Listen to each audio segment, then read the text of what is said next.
জাতীয় নাগরিক পার্টি এনসিপির দক্ষিণাঞ্চলের মুখ্য সংগঠক ও সংসদ সদস্য হাসনাত আব্দুল্লাহর নামে যুক্তরাজ্যে মামলা দায়ের করা হয়েছে। এনসিপি ইউকে অ্যালায়েন্সের সদস্য সচিব মোহাম্মদ এম এ হিমেল শনিবার রাতে এক সংবাদ বিজ্ঞপ্তিতে এই তথ্য নিশ্চিত করেন। বিজ্ঞপ্তিতে দাবি করা হয়, যুক্তরাজ্যে অবস্থানরত আওয়ামী লীগ ও সাবেক সরকারের সমর্থকেরা হাসনাত আব্দুল্লাহ এবং তার সফর সঙ্গীদের বিরুদ্ধে ধারাবাহিক অপপ্রচারের পর এই নতুন নাটক শুরু করেছে। তাদের বিরুদ্ধে আওয়ামী লীগ কর্মীদের বেধড়ক পেটানোর কাল্পনিক অভিযোগ এনে থানায় এই মামলা করা হয়েছে, যা যুক্তরাজ্য পুলিশের মূল্যবান সময় নষ্ট করার অপচেষ্টা মাত্র।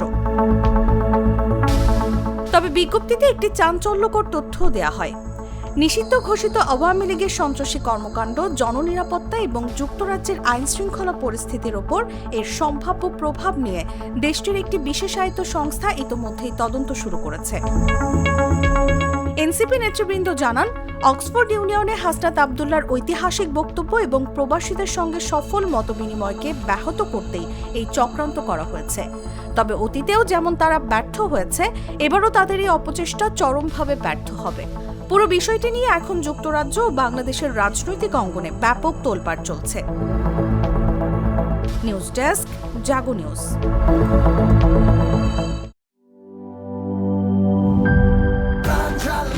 প্রাণ ঝালমুড়ি, এই ঝাঁজ সেই ঝাঁজ।